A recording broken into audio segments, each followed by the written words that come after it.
యాకోబు వ్రాసిన పత్రిక మొదటి అధ్యాయము. దేవుని యొక్కయు ప్రభువైన యేసుక్రీస్తు యొక్కయు దాసుడైన యాకోబు అన్యదేశములయందు చెదిరియున్న 12 గోత్రముల వారికి శుభమని చెప్పి వ్రాయున్నది. నా సహోదరులారా, మీ విశ్వాసమునకు కలుగు పరీక్ష ఓర్పును పుట్టించునని ఎరిగి, మీరు నానా విధములైన శోధనలలో పడునప్పుడు అది మహానందమని ఎంచుకొనుడి.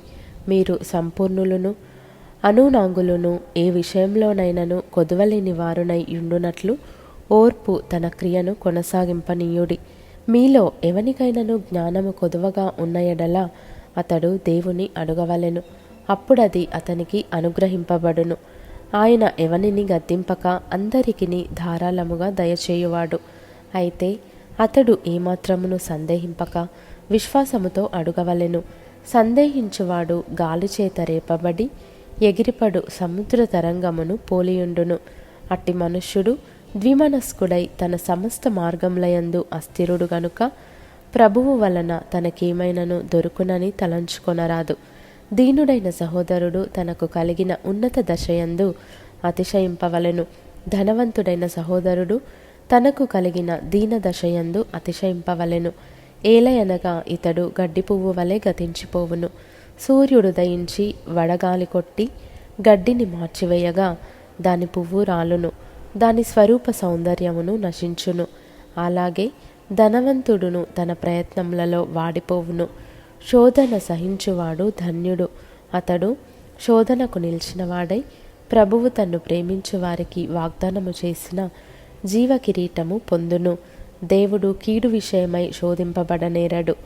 ఆయన ఎవనిని శోధింపడు గనుక ఎవడైనను శోధింపబడినప్పుడు నేను దేవుని చేత శోధింపబడుచున్నానని అనకూడదు. ప్రతివాడును తన స్వకీయమైన దురాశ చేత ఈడ్వబడి మరలుకొల్పబడిన వాడై శోధింపబడును. దురాశ గర్భము ధరించి పాపమును కనగా పాపము పరిపక్వమై మరణమును కనును.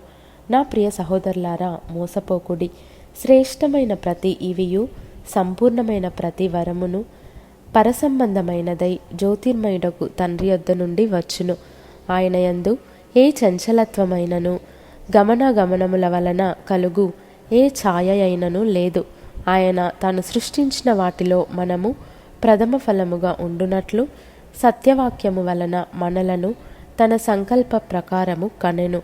నా ప్రియ సహోదరులారా, మీరీ సంగతి ఎరుగుదురు గనుక ప్రతి మనుష్యుడు వినుటకు వేగిరపడువాడును, మాటలాడుటకు నిదానించువాడును, కోపించుటకు నిదానించువాడునై ఉండవలెను. ఎందుకనగా నరుని కోపము దేవుని నీతిని నెరవేర్చదు. అందుచేత సమస్త కల్మషమును విర్రవీగుచున్న దుష్టత్వమును మాని లోపల నాటబడి మీ ఆత్మలను రక్షించుటకు శక్తిగల వాక్యమును సాత్వికముతో అంగీకరించుడి. మీరు వినువారు మాత్రమై ఉండి మిమ్మును మీరు మోసపుచ్చుకొనకుండా వాక్య ప్రకారము ప్రవర్తించువారునై ఉండుడి.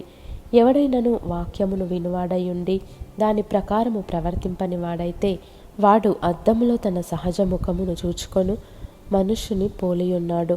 వాడు తన్ను చూచుకొని అవతలికి పోయి తానెట్టివాడో వెంటనే మర్చిపోవును గదా. అయితే స్వాతంత్రమునిచ్చు సంపూర్ణమైన నియమములో తేరిచూచి నిలుకడగా ఉండువాడెవడో వాడు విని మరచువాడు కాక క్రియను చేయువాడయుండి తన క్రియలో ధన్యుడగును. ఎవడైనను నోటికి కళ్ళెము పెట్టుకొనక తన హృదయమును మోసపరుచుకొనుచు భక్తిగలవాడనని అనుకొనిన ఎడల వాని భక్తి వ్యర్థమే. తండ్రి అయిన దేవుని ఎదుట పవిత్రమును నిష్కలంకమునైన భక్తి ఏదనగా దిక్కులేని పిల్లలను విధవరాండ్రను వారి ఇబ్బందిలో పరామర్శించుటయు ఇహలోక మాలిన్యము తనకంటకుండా తన్ను తాను కాపాడుకొనుటయునే.